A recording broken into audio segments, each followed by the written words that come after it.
বড় লোকে গরু কিনছে কুরবানির জন্য একটা, তার রাত্রি চড়ে নিয়ে গেছে। কুরবানির 3 দিনের মধ্যে ওর উপরে আরেকটা কুরবানি করা ওয়াজিব। এক ভাগ থাকলেও থাকতে হবে, 3 দিনের মধ্যে আরেকটা কিনে কুরবানি দিতে হবে, ঠিক না? আল্লাহ বড় লোকের এই গরুটা হারাই গেছে, কুরবানি করা গরুটা কুরবানি কিনছে হারাই গেছে, হারানোর পরে আরেকটা কিনে নিয়ে আইছে। এবার ওর উপরে কয়টা কুরবানি, কয়টা ওয়াজিব? একটা ওয়াজিব। কারণ ওর উপরে আল্লাহ নিজে ওয়াজিব করছে, ওর উপরে আল্লাহ নিজে ওয়াজিব করছে। এই জন্য ওর মাসালা একটা দিলেই হবে। ও যদি 10টা করে চুরি করার পরে পরে 10টা ধরে পায়, পরে 10টা ধরে পায়, তবু একটা দিলেই হবে। গরিব মানুষ কুরবানি ওয়াজিব না, মোহাব্বতের ঠেলায় ভ্যান বিছে গরুটা কিনে দিয়েছে। কুরবানি মোহাব্বতে ভ্যান বিছে এটা কিনে সে সাতা কুরবানির 2 দিন আগে চলে দিয়ে গেছে। তাহলে কুরবানি দেব, নিয়ত করছি তো দেবই দেব, আল্লাহ ঠেয়াতে পারবে না। কুরবানি দেবই দেব, পরে 2টে ছাগল ছিল তাই বেঁচে গরুটা কিনে দিয়ে, এবার পরে আরেকটা কিনে আনার পরে সে আগের এটা পাইয়ে গেছে। এখন কি করবা? এখন এই লোকের 2টা দিতে হবে। আল্লাহ কয় তুই মাত্র বসে কিনতে গেলি, তোর কুরবানি দিতে কইছি এই সব, তুই কেন মাত্র বসে কিনতে গেছিস? কিনতে যখন কিছু তুই 10টা কিনবি, তোর 10টা দেওয়া লাগবে।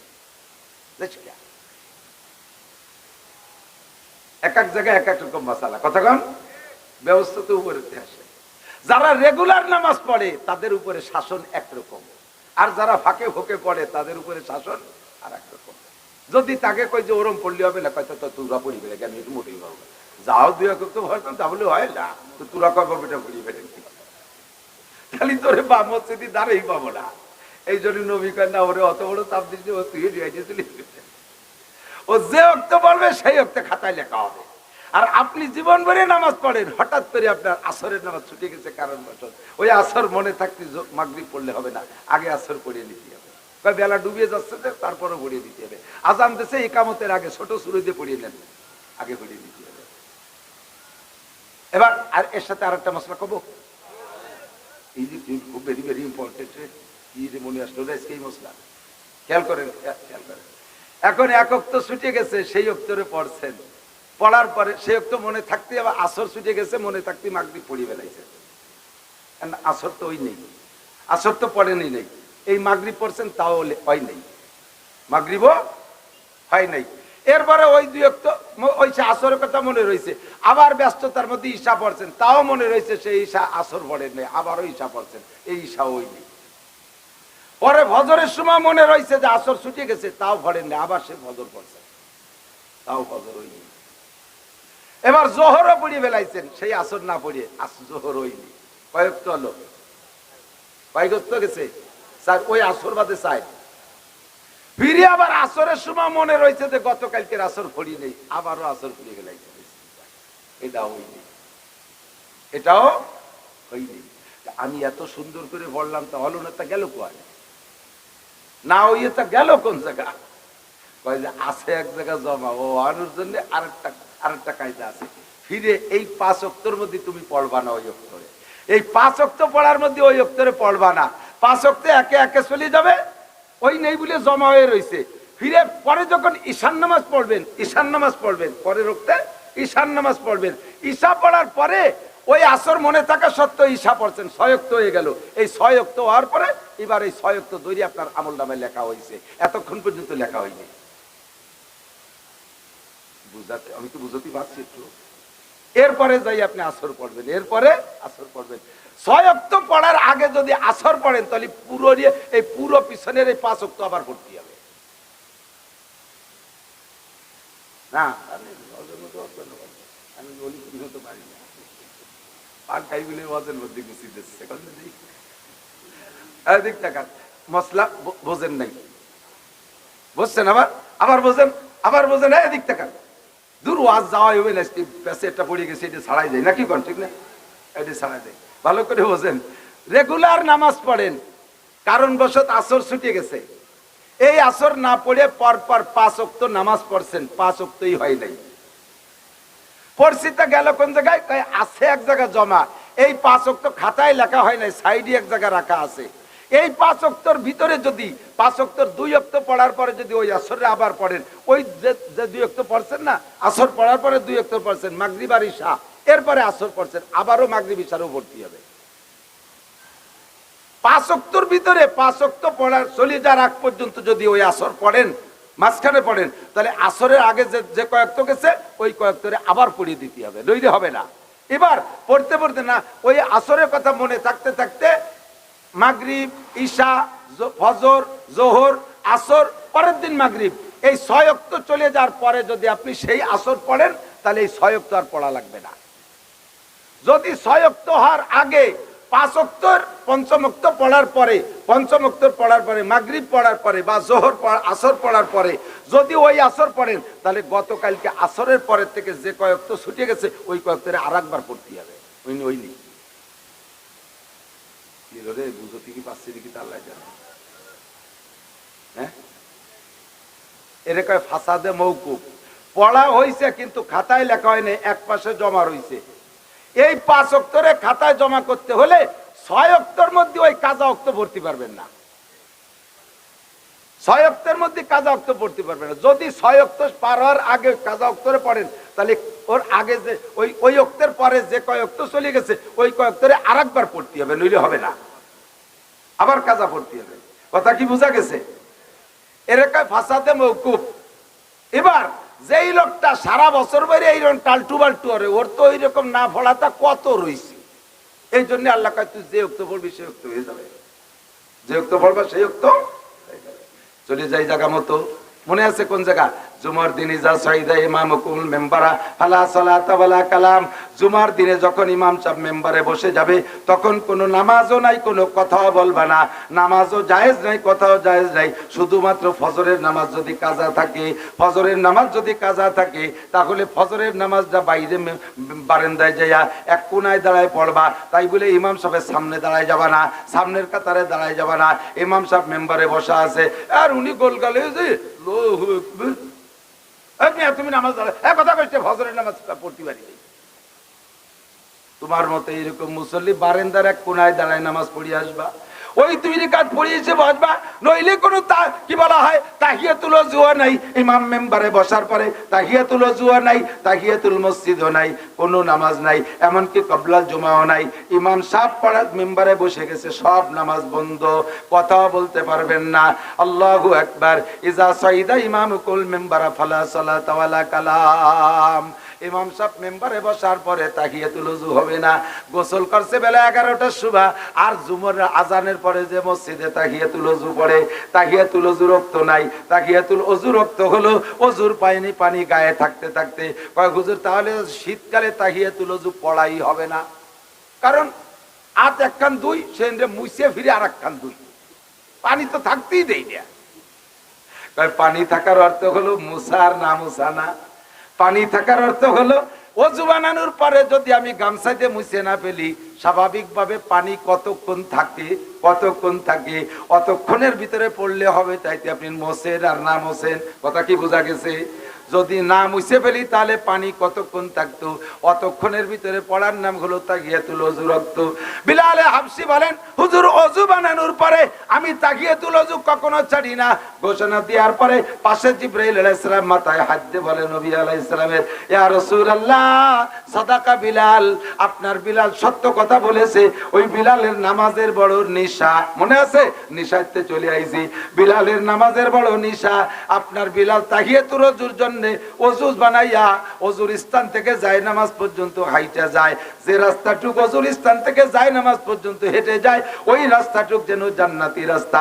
কাজেই বিলাল হাঁটে জমিনের উপর দিয়ে, ওইটুক জান্নাতের রাস্তা গণ্য করে আমরা জান্নাতের মধ্যে তার কলমের আওয়াজ শুনতে পাই। প্রত্যেক কাজের নিশা, নিশা হয়ে গেলে দোস্ত নামাজের নিশা, কুরআন তিলাওয়াতের নিশা, জিকিরের নিশা আছে না? এই নিশার গাজার নিশা, এবার নিশা এক। নিশাগ্রস্ত যারা, নিশাখোর যারা, তাদেরকে আল্লাহ তাআলা মরণের সময় কলেমা নসিব করে না। তাই বলে নামাজের নেশাওয়ালা না, রোজার নেশাওয়ালা না, পর্দার নেশাওয়ালা না, জিকিরের নেশাওয়ালা না, তিলাওয়াতের নেশাওয়ালা না, এই নেশাওয়ালাদের মরণের সময় কলেমা নসিব হয়। আমার ভালো করে মনে আছে, পরবর্তীতে আমি শুনেছি, একজনকে দেখেছি, আর একজনেরটা শুনেছি। হাফেজ জি হুজুর রহমাতুল্লাহ আলাইহিকে আমি দেখেছি। আমি তখন মাদ্রাসায় শুরু হয়েছি, মাদ্রাসায় পড়ি, ছোট্ট মক্তবে। আমার গোপালগঞ্জে হাফেজ জি হুজুর রহমাতুল্লাহ আলাইহি রাজনীতি মিটিং করতে আসছিলেন। হযরতের বয়ান তখন ক্লিয়ার না, বোঝা যায় না। ফজলুল হক আমিনী রহমাতুল্লাহ আলাইহি উনি হুজুরের বয়ান তরজমা করতেন, বাংলারে আবার তরজমা করতেন। হুজুর যা বলছে আর কেউ বোঝে না, ওইটা ফজলুল হক আমিনী সাহেব রহমাতুল্লাহ আলাইহি আবার দোভাষীর মতো বর্ণনা করে শোনাই দিতেন। মাঝে মাঝে এই যে বয়ান করেন বর্তমানে জুনায়েদ আল হাবিবি সাহেব দামাত বরকাতুহুল আলিয়া, হযরতের মুখে থেকে আমি হুজুরের বয়ানের দোভাষা শুনেছি। আল্লাহু আকবার। হাফেজ জি হুজুর রহমাতুল্লাহ আলাইহিকে আমি যতবার দেখেছি, কমপক্ষে 20 বার দেখেছি, প্রত্যেকবার এই ডান হাতের এই আঙ্গুলটাকে এমন করা অবস্থায় দেখেছি। আমি শুনেছি হযরতের ইন্তেকালের পরেও সব আঙ্গুল, হাত পা সব সোজা হয়ে গেছে, ডান হাতের আঙ্গুলটা এরকম মুঠ করা আছে। আশহাদু আল্লা ইলাহা, ওঠেন না কেন, আশহাদু আল্লা ইলাহা ইল্লাল্লাহ, সাক্ষী দেয় শাহাদত আঙ্গুল দিয়ে নামাজের মধ্যে আল্লাহ ছাড়া আর কোন মাবুদ না। আপনাকে নেমে রওয়া যাবে না। সব দিন কি সাইদি চাইদি কোয়া লাগে যে একটু জোরে কর, জায়গায় থেকে একটু জোরে করি, আমাকে ব্যাটারিতে চার্জ হয়। আল্লাহ ছাড়া আর কোন মাবুদ আছে? তাই আমি নামাজের মধ্যে এই জায়গায় আর একটা মশলা এসে গেল রে, হয়ে যাব। নামাজের ভিতরে আত্মায়াতিতে এই আঙ্গুল উঠোই না, এই আঙ্গুল উঠানোর মশলা শুনে নেন। আঙ্গুল উঠানো মুস্তাহাব, না উঠলে সগীরে কবিরে কিছু নাই, নামাজের এর যাররা পরিমাণ ক্ষতি নাই। কিন্তু উঠাইলে নিয়ম মতো উঠাইতে হবে, অনিয়ম উঠাইলে আবার গুনাহ আছে। একটু থামিয়ে গেলেন নাকি, আর শিখবেন না? বলবো তাহলে নিয়ম মতো সুন্নতি আঙ্গুল কিভাবে উঠাতে হবে। যখন আশহাদু আল্লাহ কবেন, তখন এই বুড়ো আঙ্গুলির মাথা আর এই মাঝের বড় আঙ্গুলির মাথা এক জায়গা, এই ছোট দূরে মুঠ করে ফেলবেন। আশহাদু আল্লাহ ইলাহা পর্যন্ত উঠাবেন, ইল্লাল্লাহ কই নামাবেন। বৈঠকের শেষ পর্যন্ত, প্রথম বৈঠক হলে তৃতীয় রেখাতে দাঁড়ানোর আগ পর্যন্ত মুঠ এইরকম করে আঙ্গুলটা এরকম রাখতে হবে। শেষ বৈঠক হলে সালাম ফিরানোর পর্যন্ত মুঠটা এরকম করে আঙ্গুলটা এরকম রাখতে হবে। আশহাদু আল্লাহ ইলাহা ইল্লাল্লাহ টান করে দিয়েছেন, ওই যে আঙ্গুল উঠাইয়া আঙ্গুলে পরে সবকটায় সোজা হারিয়ে দিয়েছেন। কতটা উঠতে গেছে কিনা, এই পারিস তো উঠেছ কে? একজন জীবনেও নামাজ পড়ে না, মসজিদে গেছে 2-4 দিন যা শুরু হয়েছে, এখন ও তো নিজে নামাজ জানে না, পাশায় লিখে নামাজ দেহে দে, চোখের আড়ে আড়ে নকল করে নামাজ পড়ে, এ যাওয়ারে ও যাওয়ারে একটু দেহে দেহে পড়ে, আবার বুঝতে দেয় না, বাড়ি চালাক মাতুব্বার, যদি পারে না যে তাকে বুঝতে দেয় না, খুব সতর্কতা চতে দেয়। আর পাশের জন এটা আঙ্গুল উঠেছে, তো মনে হচ্ছে যে আজকে কোনো মাসি টাসি পড়ছে নাকি, তাই খেদালো মশাও রয়েছে। তাই যে পরে পিরাই 2-1 জনে এরকম করে, তখন বলছে যে এটা নামাজের কিছু হবে। আর কোন আঙ্গুল যে এই কোনা কাটিয়ে দেখতে গেলি, নকল করতে গেলি, কি পুরো নকল করা যায়নি, একটা হচ্ছে আর একটা হয়ে যায়, তখন ওর মনে নাই যে কোন আঙ্গুল উঠেছে, সব কয়টার এক গুল্লি দিচ্ছে, যেটা একটু হবে তো। তোমার আঙ্গুল উঠাতে কই নেই, আঙ্গুল উঠাইলে সুন্নতি তরিকা, মনে আছেন? একটু উঠাই দেখান তো। আশহাদু আল্লাহ ইলাহা ইল্লাল্লাহ, এই মুঠ করেন, আশহাদু আল্লাহ ইলাহা ইল্লাল্লাহ ওয়া আশহাদু আন্না মুহাম্মাদান আবদুহু ওয়া রাসূলুহু। হাফেজ জি হুজুরকে আমি জীবন ভরে এই কলেমার শাহাদাত, কলেমায়ে শাহাদাতের শাহাদাত আঙ্গুলকে আমি জীবন ভরে এমন দেখেছি। আমি শুনেছি হযরতের ইন্তেকালের পরে সারা শরীর সোজা হয়ে গেছে, এই মুঠটা এরকম হয়ে আঙ্গুল এরকম রয়েছে। পরবর্তীতে আমার নানি জান রহমাতুল্লাহ আলাইহা, আমার নানি জানকে আমি দেখেছি, উনিও সবসময় আঙ্গুলটা এরকম রাখতেন। আমার নানি ইন্তেকালের পরে শরীর সোজা হয়ে গেছে, এই আঙ্গুলটার এরকম মুঠ খুলে সোজা হয় নাই, ওনার এই আঙ্গুলটা এরকম রয়েছে। আল্লাহু আকবার, আশহাদু আল্লা ইলাহা ইল্লাল্লাহ, আল্লাহু আকবার। এ দোস্ত সাবধান থাকবা, সাবধান থাকবা। মানুষ যখন কি বলা হয় জান্নাত ওই 3 ব্যক্তির জন্য হারাম, 3 ব্যক্তির জন্য জান্নাত হারাম। কয় ব্যক্তি? 1 নম্বরে মুদমিনুল খামার, নিশাখোর, হারামখোর, নিশাখোর যারা, তাদের মরণের সময় কলেমা নসিব হবে না। 2 নম্বরে আল-আক, মা বাবার নাফরমান সন্তান। মনে আছে নাকি? মা বাবার নাফরমান সন্তান, মা বাবার কথা শুনে না, আব্বা আমার সাথে বেয়াদবি করে, আব্বা আমার বিচার করে, আব্বা আমারে ধমক দেয়, আব্বা আমারে টাকা দেয় না, আব্বা আমারে আব্বা মা কয় না, আব্বা আমার খোঁজ খবর নেয় না, আব্বা আমার সাথে মাসের পর মাস কথা বলে না।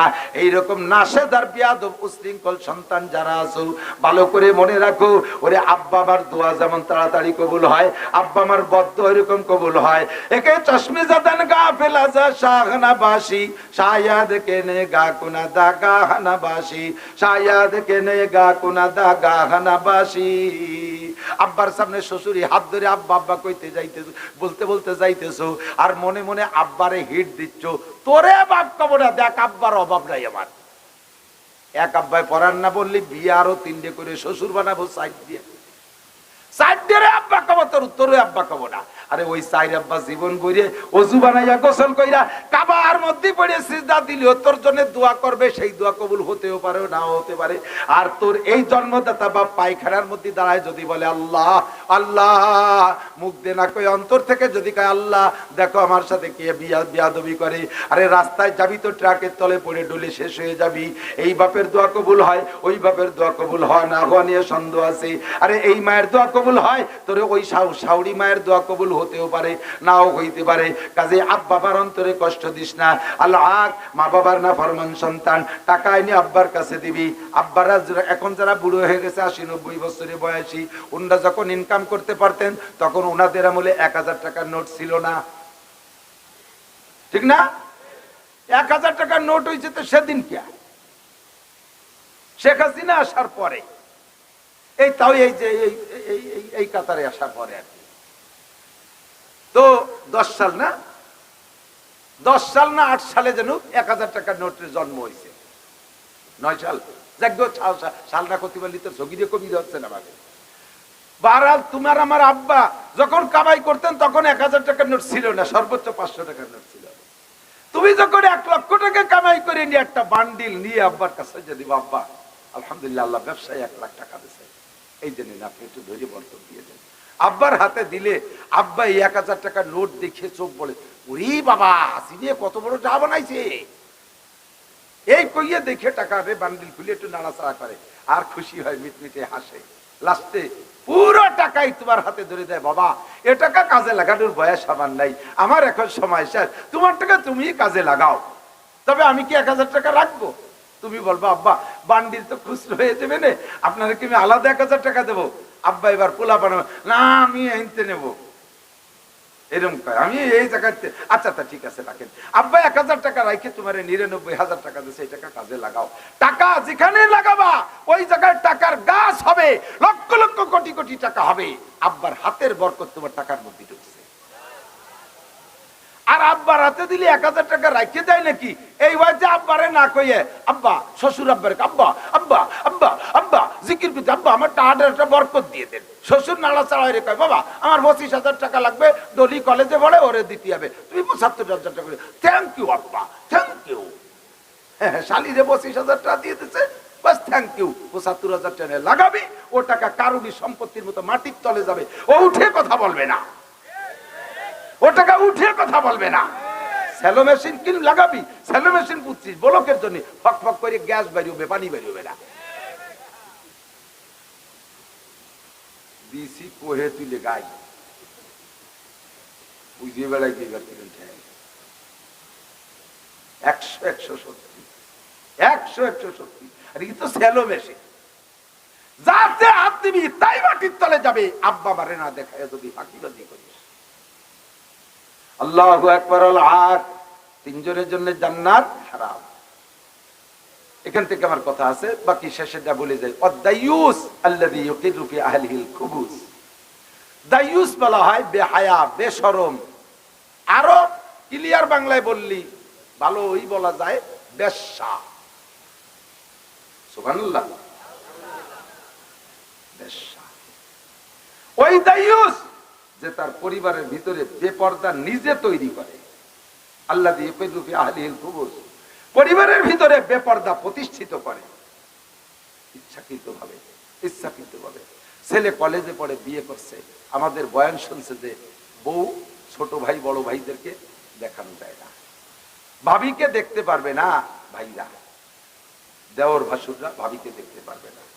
কলেজে পড়ে চরমনাই হুজুরের ভক্ত অথবা মুফতি আব্দুল গফফার সাহেব হুজুরের ভক্ত, আব্দুল কাইম সাহেব হুজুরের সাথে সম্পর্ক রাখে, আমাদের সাথে ভালোবাসা, আমাদের কাছ থেকে শুনে হুজুর জি পাক্কা প্রতিজ্ঞা, বাড়ি আমার বউরে জীবনে কোনোদিন আমার ভাইদেরকে দেখতে দেবো না। বাস এই বউয়ের বাড়ি নিয়ে আসছে। এখন ছোট ভাইরা তো উকি ঝুঁকি মারতেছে, বড় বাবিরে দেখলাম, মেজি বাবি দেখলাম, সাইজি বাবির কথা শুনছি, একেবারে প্রিয়াঙ্কা চোপড়ার মতো। আল্লাহ কিরো, ওরে আল্লাহ কিরো, কোন বাদ দেখলে এই উকি ঝুঁকি মারতেছে, দেখতে না পারি তারা পথ পথ করে রাগে রাগে ঘুরে বেড়াচ্ছে। বাপের সাথে কথা, আমাকে জুতো এড়িয়ে দাও, থাকবো না ঘরে। কারণ কে আছে কয়েকজন সাইজি বাবির একটু দেখতে পারলাম না, কেন আয় আমার সাথে আয়। বাপে নিয়ে গেছে, বৌমা এদিকে আসো, বৌমারে আইনে দেখতে না, বুড়ো তোমার দাঁতের পাটি খুলে ফেলাইতে চাপ লাগে। তোমার এই দায়িত্ব দিছে আল্লাহ।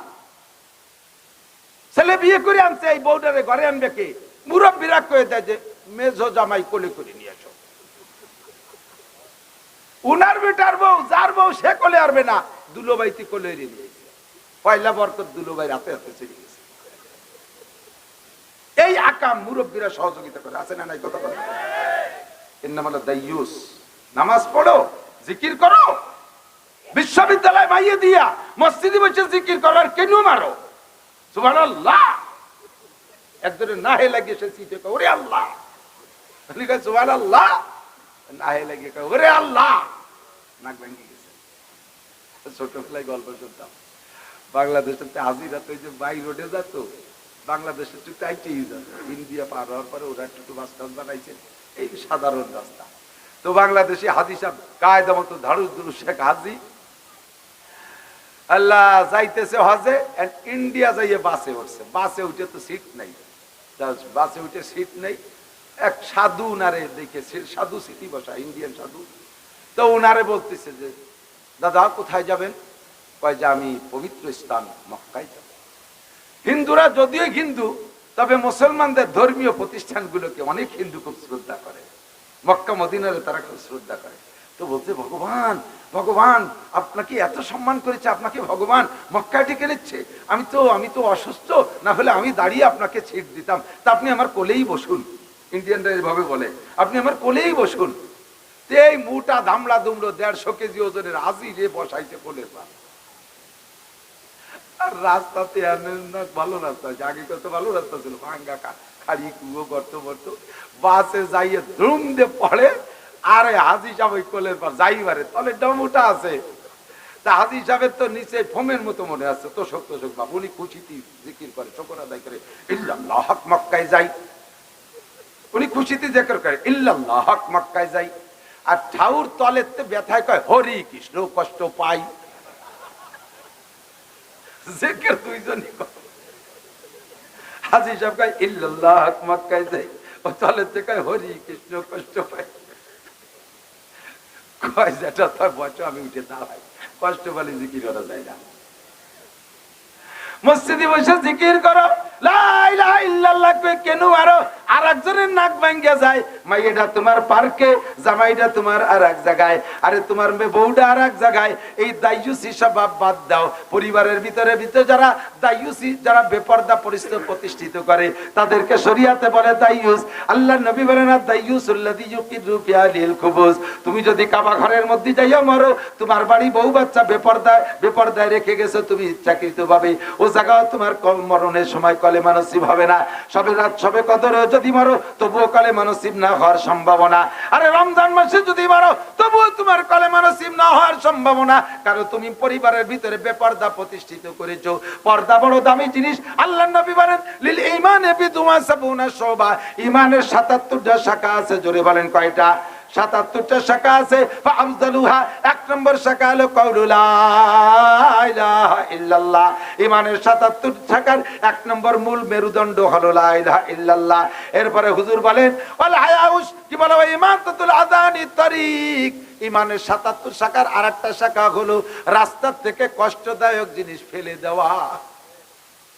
খেয়াল করেন, কয়ে চলে যাই, বলা যায় না, হুত মুহূর্ত বলা যায় না, ফিরে বেড়াচ্ছে করতেই পারি, নাও পারি। রাস্তার থেকে কষ্টদায়ক জিনিস ফেলে দেওয়া। এই রাস্তা বানাইছি কি, এদিক খেয়াল করেন, রাস্তা বানাইছে সরকার কি জন্য? আমাদের চলার জন্য না? পায়ে হাঁটবো, ভ্যান চালাবো, সাইকেল চালাবো, মোটরসাইকেল চালাবো, নসিমন করিমন যত আবিষ্কার হবে চাকাওয়ালা সবাই রাস্তায় দিয়ে চলবে সেই জন্যই না? নাকি ফসল নিয়ে কইলেন গম নাড়া, ধান নাড়া, কলই নাড়া, এই মলনমালা এই জন্য কি রাস্তা বানাইছে? সারা বাংলাদেশ জুড়িয়ে এই ফসল রাস্তায় নেয় কি নেয় না? এমন ভাবে কলই গাদি দিতেছে, ব্যানালা আগে তো পায়ে চালাতো, সে সময় তো পারতই না, এখন এই যে মোটরে চালায় না ভ্যান, সে মোটরও যাইয়া কোলের মধ্যে দলা বলা হইয়ে খ্যাট খ্যাট খ্যাট খ্যাট শব্দ হতেছে, ব্যানে কাকা নামিয়ে ঠেলা দপারি উঠতেছি কোনো মতো সম্ভব না। এই হতে হতে চেঞ্জ ছিঁড়ে গেছে, অন্তর কিরম লাগে। এই কোলই রাস্তাতে খালের মধ্যে ফেলাই দিয়া ইমানের অঙ্গ, এই কোলই রাস্তায় থাকবে না, ফেলাই দিবা রাস্তার থেকে, ফসল সব খালের মধ্যে ফেলে। তোর ফসল নেওয়ার জন্য রাস্তা বানাইছিনি হাসিনিয়া, লাখ লাখ কোটি কোটি টাকা দিয়ে রাস্তা বানাইছে, তুমি কোলই নাড়বা সেই জন্য? রাস্তার উপরে অর্ধেক জুড়ে বালি গাদি দিয়ে ধুয়ে ব্যবসা করতেছে, একদল আছে না নাই? ইট গাদি দিয়ে ধুয়ে ব্যবসা করতেছে, তোমার এই জন্য রাস্তা বানায়নি। ওই জায়গায় সে দুটো গাড়ি ক্রসিং করার সময় একটা গাড়ি বালির মধ্যে ঢুকে গেছে, ইটের সাথে লাগাই দিয়ে তার নাক মুখ ভেঙে 1.5 লাখ টাকার ক্ষয়ক্ষতি। এই ইট সব লাত হইয়ে খালের মধ্যে ফেলাই দিয়া, এটা ইমানের একটা অঙ্গ। শুধু খেয়াল রাখবেন কাজিয়ে লেগে না যায়, আপনাকে তো কাজিয়ে খুব লাগে।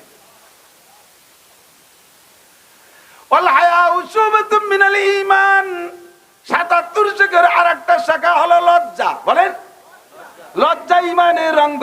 ইজা ফাতাকাল হায়া ফাফাল মাশিতা, নবী পাক বলেন লজ্জা থাকতে যা খুশি করা যায় না, যখন তোমার লজ্জা চলে যায় তখন তুমি যা খুশি করতে পারো। যার লজ্জা আছে তার ঈমান আছে, কথা বলেন, যার লজ্জা আছে তার ঈমান আছে। আবারও সেই কথার দিকে চলে যাই, আরে নিশা সব নিশা একরকম না, লজ্জাও সব লজ্জা একরকম না। একজনের তিলাওয়াতের নিশা আর একজনের গাঁজা খাওয়ার নিশা, দুই নিশা কি এক নিশা? একজনের লজ্জা দুইজনেরই লজ্জা আছে। একজনের লজ্জা খালি মাথায় বাইরে বেরোতে পারে না, মহিলা মুখ মাথা খুলে পা পুরুষের সামনে যাইতে পারে না, ওর লজ্জা হয় মুখ খুলে পরের সামনে যাইতে। আর এক শ্রেণীর মহিলা আছে বোরকা পরতে লজ্জা করে, ওরও লজ্জা আছে কিন্তু ওর লজ্জা গাঁজা খাওয়া লজ্জা। কয় যে হুজুর আমার ঈমান আছে। কিভাবে ঈমান আছে? আমার লজ্জা আছে। আর আপনি বলছেন যার লজ্জা আছে তার ঈমান আছে। তোমার কি লজ্জা আছে? আমার বোরকা পরতে লজ্জা হয়, বোরকা ভর্তি এই লজ্জা আছে ওনার, তাতে বলে ওনার ঈমান আছে।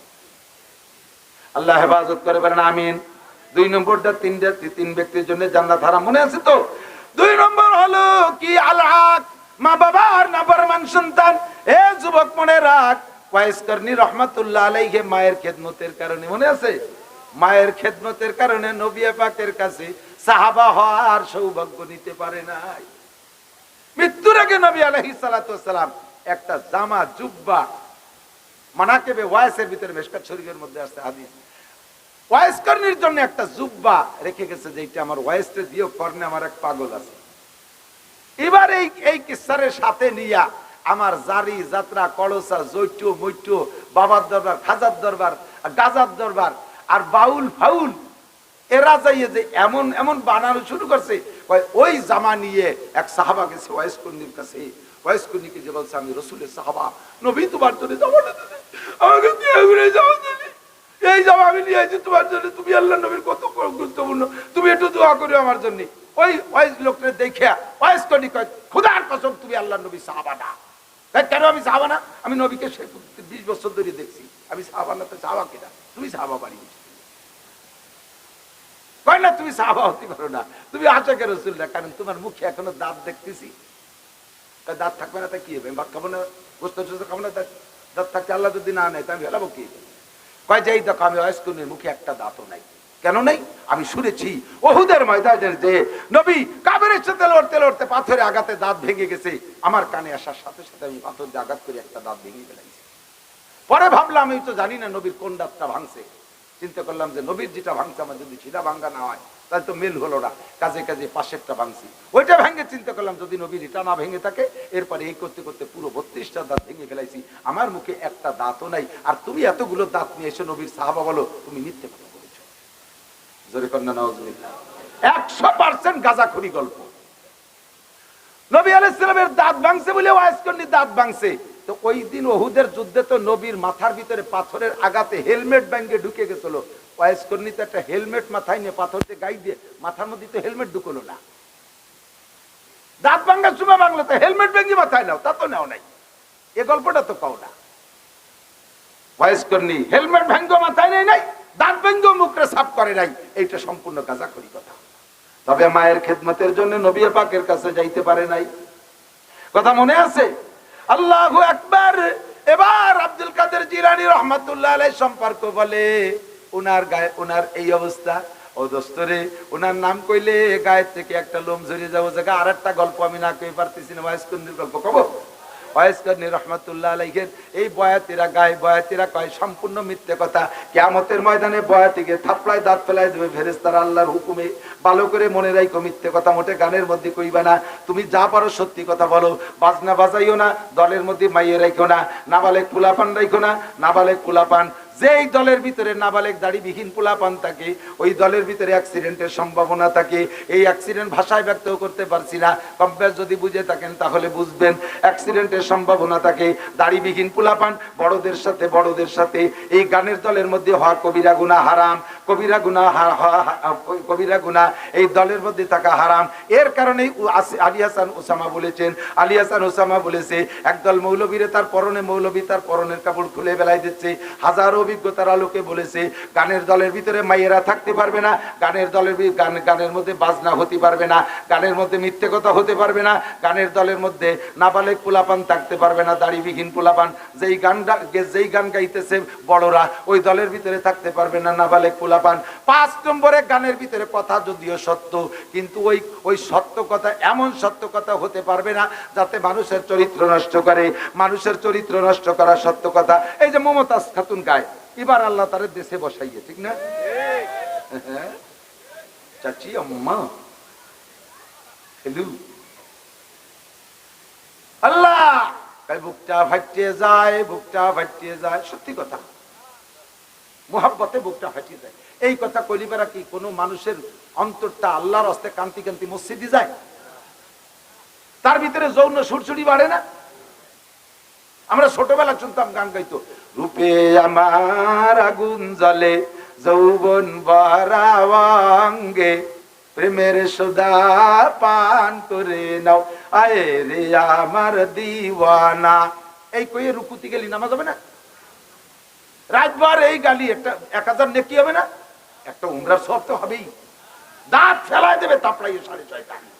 যতই তোর শুদ্ধ হোক কথা, সত্য কথা হোক না কেন, এই গান গাইলে যুবক যুবতীর ভিতরে যৌন সুরসুরি আছে, চরিত্র নষ্ট হয়। এই 5 কারণে গান হারাম। 1 নম্বরে মিথ্যা কথা, 2 নম্বরে বাজনা, 3 নম্বরে নারীরা গাওয়া, 4 নম্বরে দলের ভিতরে বড় ভিতরে ছোট নাবালেক পোলাপান থাকা, 5 নম্বরে কথা সত্য হলেও ওই কথার দ্বারা মানুষের চরিত্র নষ্ট করে। এই জাতীয় 5টার যে কোনো একটা থাকলে ওই গান গাওয়া হারাম। আমাদের দেশে গাজীর গান গায়, আপনাদের দিক তো নেই, এবং মান্নত করে গাজীর গান মান্নত করলে ছেলে হয়। সুবহানাল্লাহ। গাজীর গান মান্নত করলে পিএস ভালো হয়, ইরি ধানের মধ্যে শিল পড়ে না। গাজীর গান মান্নত করলে ব্যবসা ভালো হয়, মেম্বার হওয়া যায় বিনা ভোটে।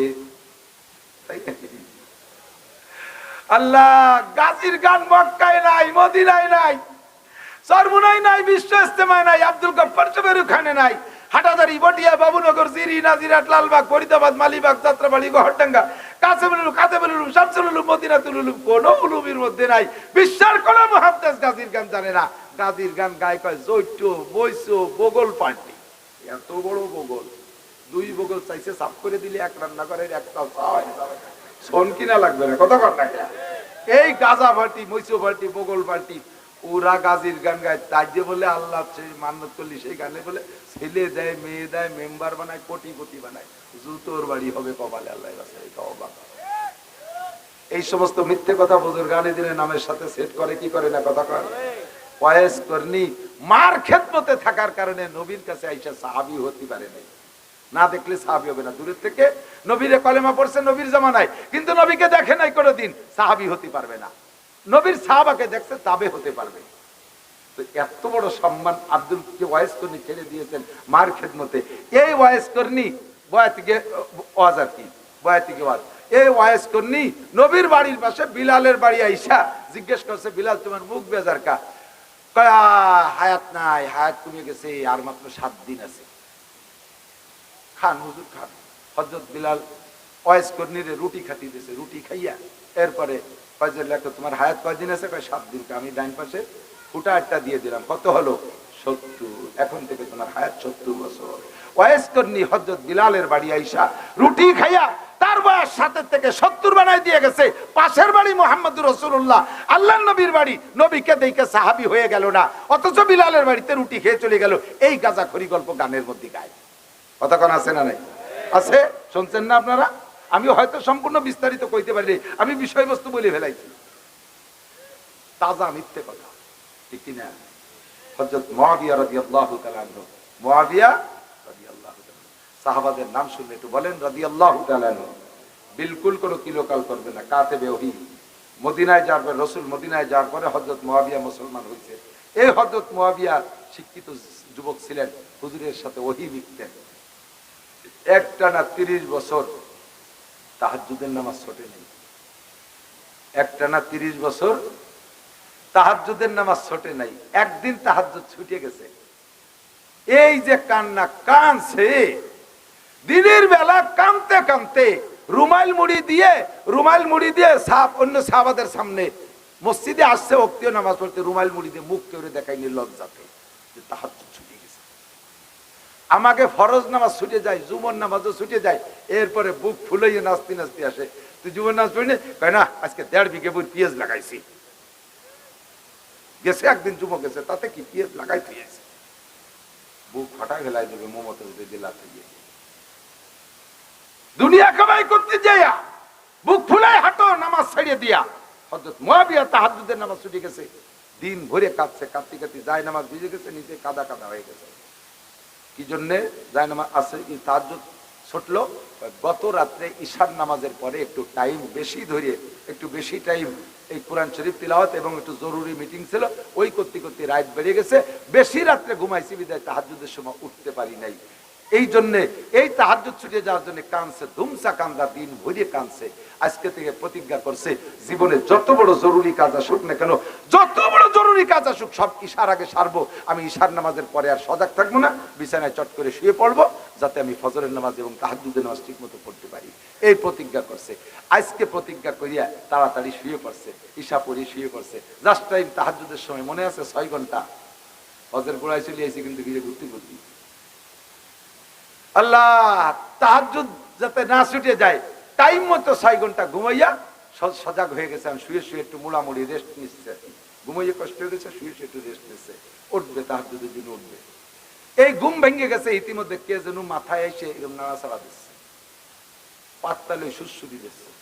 উনি মনে করছে যে গতকাল তাহাজ্জুদ ছুটছে, কান্নাকাটি করছে, আবার স্ত্রী মনে এগুলো করছে, তাদের জন্য স্ত্রী জায়গা মতো শোয়া, এই মাথায় আবার কেটা যেন সুরসুরি দিচ্ছে। একেডা আমি ইবলিস। তো তোর তো কেটা কি আছে, মাথা নাড়া দিস কে? কয়ে তাহাজ্জুদ পড়বেন না? কয়ে ভরি না ভরিস না আমার ব্যাপার, তো তুই ডাকিস কে? তোর কাজ তো ঠাইছে ঠুইছে আরো ঘুমাই দিবি, উঠতে দিবি না, তুই ডাকিস কে? কয় যদি সে পরে কবানি শেষে পরে ছুটি গেলি পরে আর এক বিপদে পড়বানি, তাড়াতাড়ি পড়েন পরে কই। কয় না, তুই না করলে আমি পড়বো না। তোর এই তাহাজ্জুদে উঠোনের মধ্যে কোনো ক্রিমিনালি আছে? কয় তানালিকা পড়বো না। কয় যে হুজুর চাইতে আর এক বিপদে পড়ে যাওয়া নিয়ে তা আপনি বড় বিপদে ফেলাই দিলেন। ঠিক আছে বলতেছি, ওই গত রাত্রে তাহাজ্জুদ যে পড়েন না, আমার আসল ডিউটি যেটা, আপনার তাহাজ্জুদ পড়তে দেবো না, এটা হলো আমার মূল দায়িত্ব। এটা হলো গতকালকে পালন করছি, আর আজকে ডেকে দিছি কেন? গতকালকে আপনারা তাহাজ্জুদ পড়তে না দেওয়ার কারণে আমার যে লস হয়ে গেছে, আমি আর কি দিয়ে ক্ষতিপূরণ করবো তা বুঝিয়ে উঠতে পারছি।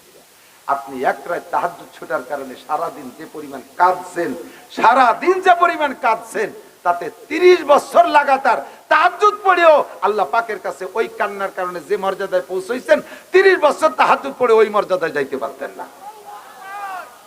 তাতে আপনার এই এক রাত তাহাজ্জুদ ছুটোই দিয়ে কি যে প্রমোশন আপনারা করাই দিছি, আমি যে চরম লস হয়ে গেছে।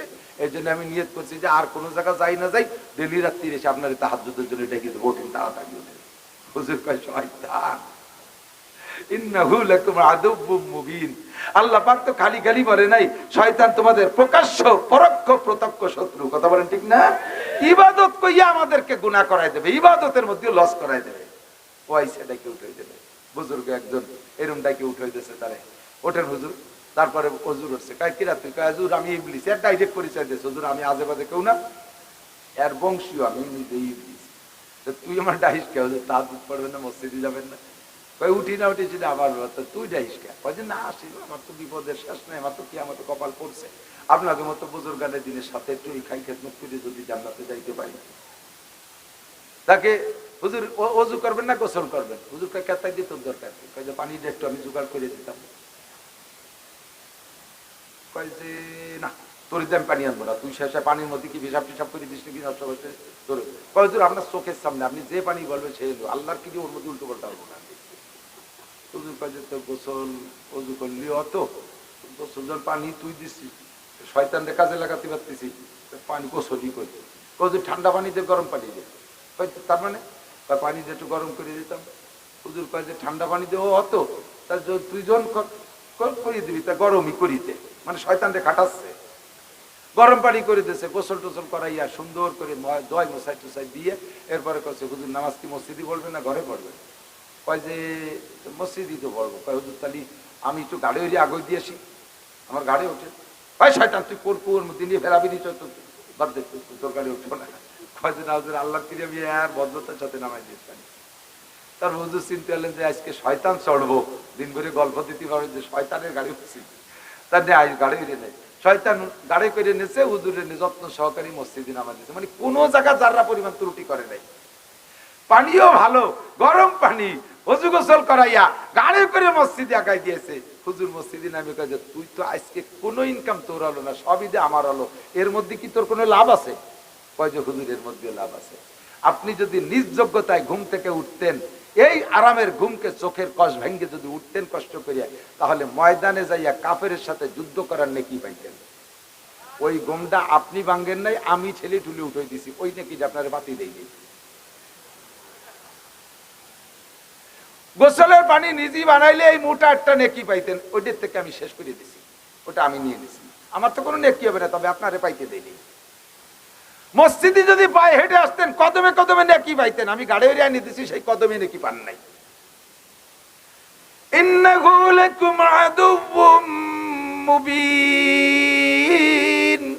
ও দোস্ত জানো না ও যে কত কায়দার শত্রু, ওর শত্রুতা বোঝা বড় কঠিন। আই বাসাইব লিসে যাদম রয়ে আস পাস বাহার দস্তে না শায়দ দাদে দস্ত কার শৈতামি কুনাদ না মশওয়ালি গরবলি ই নস্তেলানাত বরবলি। বহুত সময় শয়তান পীর হয়ে আসবে, শয়তান চ্যানেলের বড় বক্তা হয়ে আসবে, শয়তান মাঠের বড় বক্তা হয়ে আসবে, অনেক রূপ নিয়ে আসবে। আরে বড় বিশ্বাস বড় যুব্য জামা দেখাই তার হাতে বায়াত হয়ে যাইও না, পেটটা বড় দেখলি মনে করো না যে বড় পীর। আরে পেট বড় হলি যদি বড় পীর হইতো তাহলে এদেশের হাতিও তো সবচেয়ে বড় পীর। কথা কর না কেন? আল্লাহু আকবার। যাত্রার কাছে বায়াত হইও না, যে কোনো জায়গার লোক বেশি দেখলি মনে করো না যে জায়গা বহুত লোক তাহলে এইটাই মনে হয় আসল।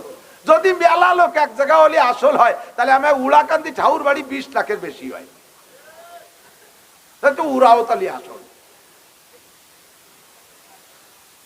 তবল বাজাইয়া আষাঢ়িয়ে ব্যাঙের মতো জেকের না কি আর এটা বোঝাই যায় না। মান্দার মান্দার দোম মান্দার, আমি এইটুক শিখছি তিনেরা দিন যাইয়া।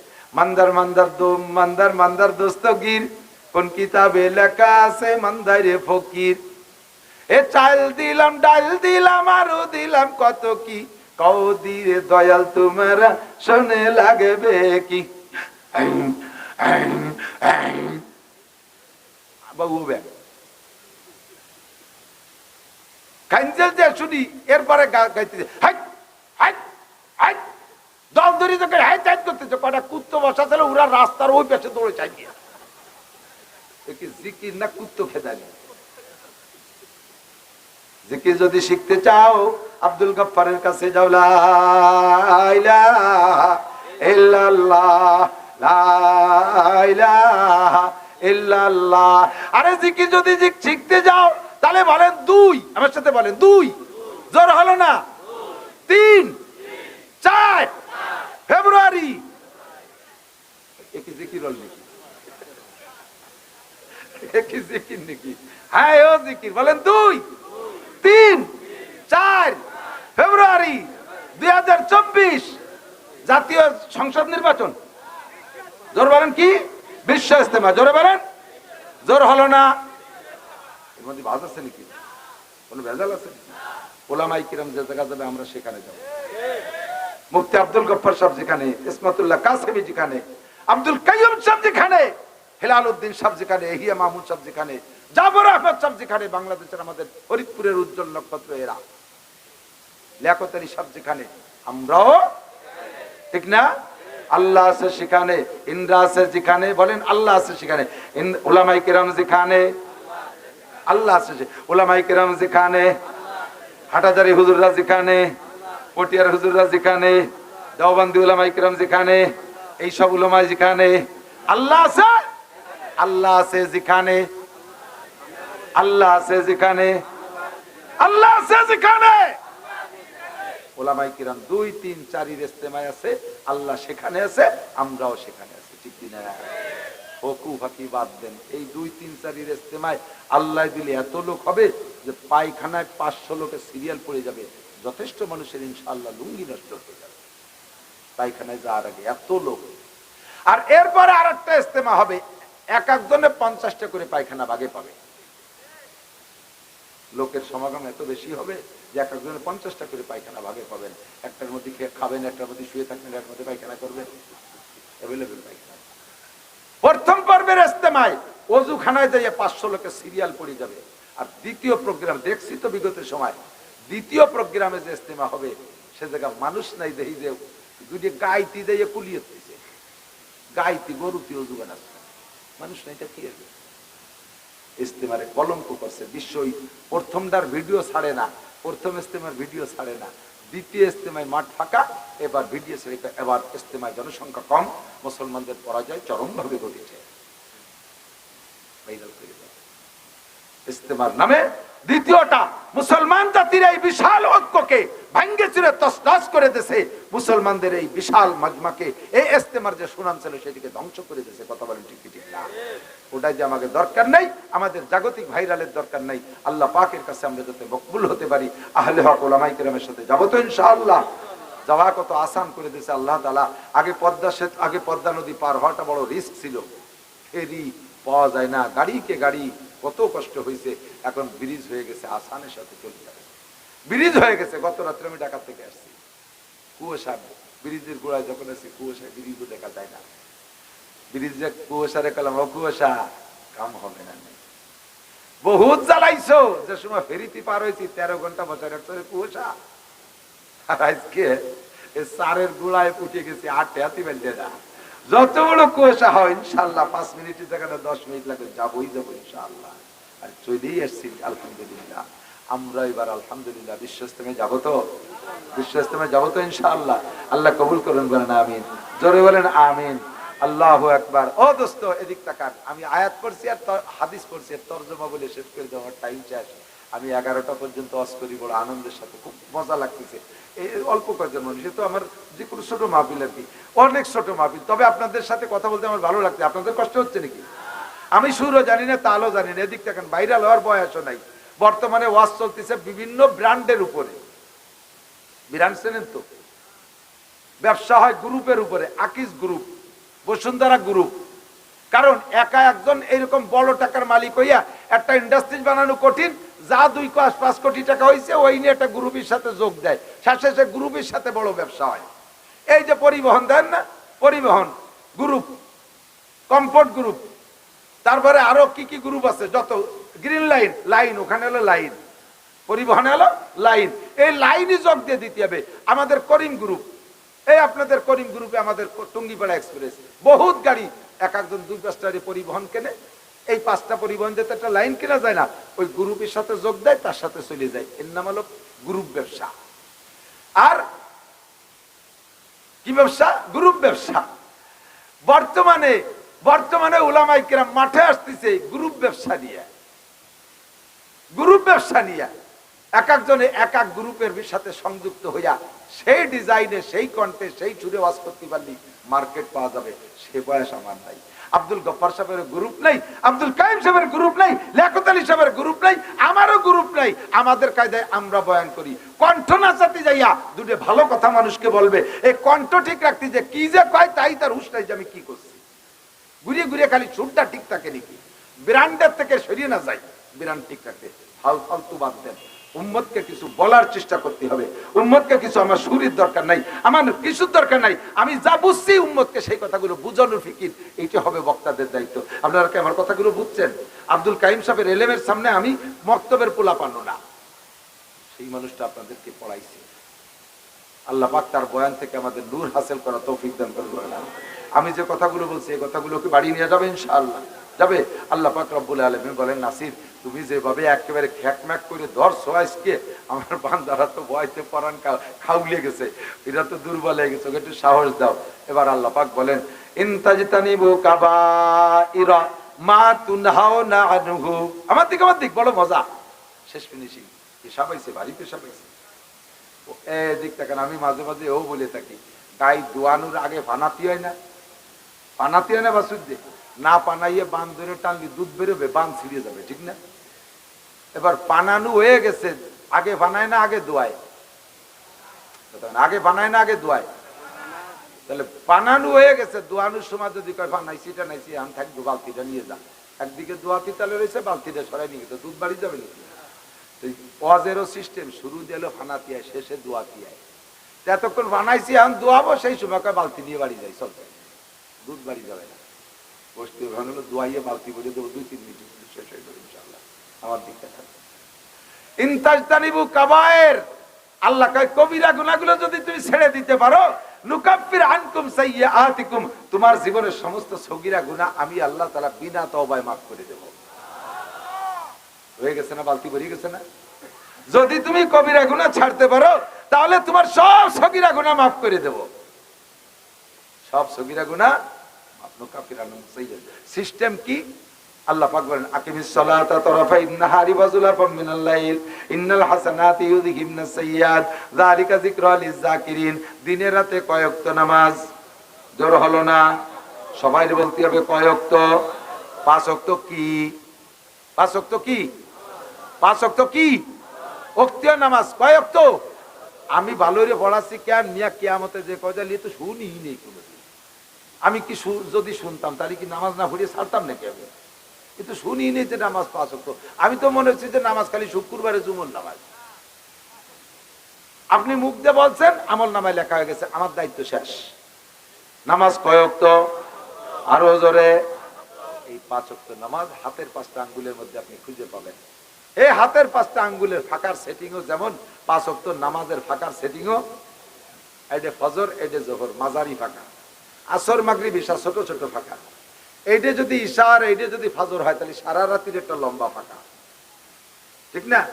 হাতের 5টা আঙ্গুলের মাঝখানের ফাঁকাগুলো যেমন 5 ওয়াক্ত নামাজের মাঝখানের ফাঁকাও, এই 5 ওয়াক্ত নামাজের ফাঁকার মাঝখানে 2 ওয়াক্তের, প্রত্যেক 2 ওয়াক্তের মাঝখানে যে গ্যাপ আছে, এই গ্যাপে যত সগীরা গুনাহ হবে 5 ওয়াক্ত নামাজ পড়লে সব সগীরা গুনাহ মাফ। শর্ত হলো কবিরা গুনাহ করতে পারবেন না, কবিরা গুনাহ করা যাবে না। আল্লাহ পাক রব্বুল আলামিন এর ওসিলায় আপনার সমস্ত গুনাহ মাফ করে দেবে। আপনাকে কি 5টা পুরস্কার দেবে। একটা পুরস্কার দুনিয়ায় অভাব থাকবে না, 2 নম্বর পুরস্কার কবর আযাব মাফ, 3 নম্বর পুরস্কার ডান হাতে আমলনামা পাইবেন, 4 নম্বর পুরস্কার যে ডান হাতে আমলনামা পাবে ও লোকটা সিরাতের গোড়ায় দাঁড়ায় থাকে লাগবে না, বিদ্যুৎ গতিতে সেকেন্ডে 1,86,000 মাইল গতিতে উপর পার হয়ে চলে যাবে। পার হওয়ার সাথে সাথে ফাঁকা সরের মধ্যে ঘুরে বেড়াতে লাগবে না। ইয়াদখুলুল জান্নাতা বিগাইরি হিসাব, বিনা হিসাবে জান্নাতি। জোরে কোন সুবহানাল্লাহ। পারা যাবে তো? এই সব আমলগুলো মরার পরে না আগে? কথা কয় না। মরার সময় যায় নামাজ নিয়ে গেলি পরে বহুদিন তো মসজিদ কবরে থাকবো, ওই নিয়ে বসে বসে পড়বো, দুনিয়া একটু কাম কাজ করে যাই, আমি তো নামাজ পড়ার সময় পাচ্ছি না, এরকম নাকি? আমাকে বাড়ির ভাষায় একটা হিন্দু আছে, নাইদু ওর নাম, এই নাইদু মরে গেছে। মরার সময় নাইদু ওর পরিবারের ওসিয়ত করে গেছে, আমি তো জীবন ভরি মুসলমানকে সাথে চলাফেরা করছি, আমার ওই পোড়া টোড়া দিস না, তোরা মাটি দিস মেয়াকে কায়দায়। ওরা সেই কায়দায় কবর খুঁজে মাটি দিছে। তো নাইদুর 2 স্বভাব ছিল, একটা হলো বিড়ি খাতো জন্মের খা, এই জন্য 2 প্যাকেট বিড়ি আর একটা মেজ দিয়ে দিছে কবরে। আর নাইদু ফাঁক পালি তাস খেলতো, এই জন্য 2 বান্ডিল তাস দিয়ে দিছে, যে এতদিন বসে কি একটু তাস খেলতে, তাই নাকি? আর পাশিয়ে 1 টাকা চাইরে না পয়সা দিয়ে দিতে যে কি পারে এটা কোনো জায়গায় লাগতে পারে, এর কোনোটা কি কবরে কাজে লাগবে? লাগবে?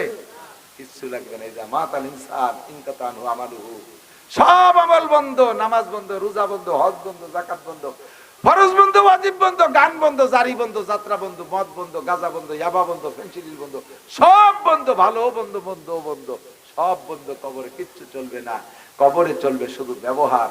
এই যা কামাই করে যাবেন ওইটা খরচ করা শুরু হলো কবরের থেকে। এখন যা কামাই করছে তাতে লম্বা টাইম আখেরাতে কতদিন চলবে না চলবে তা তো জানি না। এই জন্য মরার আগে একটা স্থায়ী আয়ের সোর্স খুলে রেখে যেতে হয়, একটা স্থায়ী আয়ের সোর্স খুলে রেখে যেতে হয়। কতক্ষণ? আর আল্লাহর রহমতে সালতা নগরকান্দার মানুষ এত হুঁশিয়ার, যখন এই কথা শুনছে তখন টের পাইছে যে এখনই মনে হয় কালেকশন হবে, তার আগেই আল্লাহর রাস্তায় চলে যা ভালো। যারা গাজা কি কয় ফিলিস্তিন আর গাজার বাইতুল মুকাদ্দাসের পক্ষে, ফিলিস্তিন গাজার মুসলমান আর বাইতুল মুকাদ্দাসের পক্ষে, তারা বসে থাকবেন। যারা নেতানিয়াহু, জো বাইডেন আর ইহুদিদের দলে, তারা আস্তে আস্তে চলে যাবেন। আমি ডাকে দেখা দেবো যে আমাদের মধ্যেও গাজা কি বলে ইসরায়েলের লোক আছে। শুধুমাত্র পেশা বাসলে 1 আঙ্গুল উঁচু করবেন, তারা জোর করে বসে থাকতে পাবো না। আমি বুঝবো যে আপনি এই মাদ্রাসায় 1000 টাকা দেবেন, আঙ্গুলি 1000। পায়খানা আসলে 2 আঙ্গুল 2000 টাকা, টাকা 2000 দিয়ে পায়খানা করি আপনি শুয়ে থাকেন, আপনার দায়ী উঠবো না। আমার দরকার 1000 2000 টাকা। আল্লাহ হেফাজত করুক। তাহলে আমি দুনিয়া থেকে কামাই করে যাব, খরচ করব, কবরেতে শুরু হবে। কিন্তু যা কামাই করে গেছি এতে আমার আখেরাতে লম্বা টাইম কভার দেবে কি দেবে না জানি না। এই জন্য নবী কয় তুমি 3টে কাজ করে আসতে পারো। 1 নম্বরে সদকাতুন জারিয়া, স্থায়ী একটা সদকা জারিয়ার কাজ করে আসতে পারো। ওইটা দুনিয়া যতদিন চলবে কবরে বসে নেকি পাইতে থাকবা। কন্যা সুবহানাল্লাহ।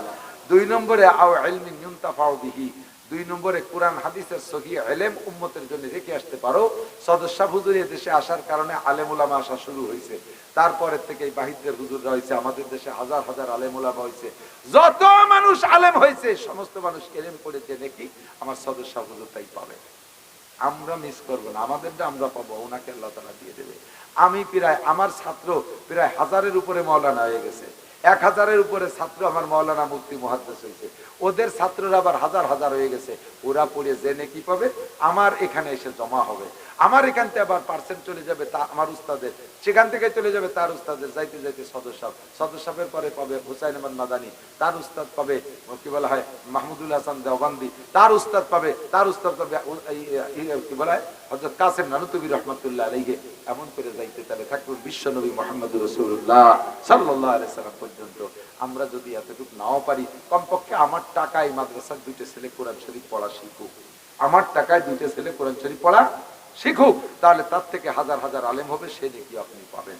3 নম্বরে হলো আওয়ালাদিন সালিহিন ইয়াদউ লাহু, নেক সন্তান রেখে যাবেন কবরের কাছে যে রব্বির হামহুমা, যায় নামাজে বসে রব্বির হামহুমা পড়বে, সূরা ইখলাস আর ফাতিহা পড়ে বক্সায় দেবে। আপনার সন্তানদের এই পড়াপড়ি নাকি আপনি কবরে পাইবেন। আমি কালেকশন পারি না, কালেকশন করিও না। তবে এই মাদ্রাসাটা, এই ছেলেটা আপনি জানেন নামটা তো আমি মনেও নাই, ইব্রাহিম খলিল, ও যে দাওয়াত দিয়ে আসছে কবে তা আমার মনেও নাই। তারপরে ডায়েরি দেখে চলে আসছে আলহামদুলিল্লাহ। তার ওয়াইফ অসুস্থ, পরিশ্রম করতে পারে নাই মাহফিলের জন্য, সে একটু আপনাদের কাছে সহযোগিতা চায়। এ ব্যাপারে সে নাকি কালেকশন করেও না খুব একটা। তো যাদের তৌফিক আছে আজকের মাহফিলে একটু শরীক হন, এই বহুত নেকি হয়েছে আল্লাহর রহমতে। যত মাসালা বলছি না, প্রত্যেক মাসালায় 60 বছর নফল নামাজ ও নফল রোজার সওয়াব।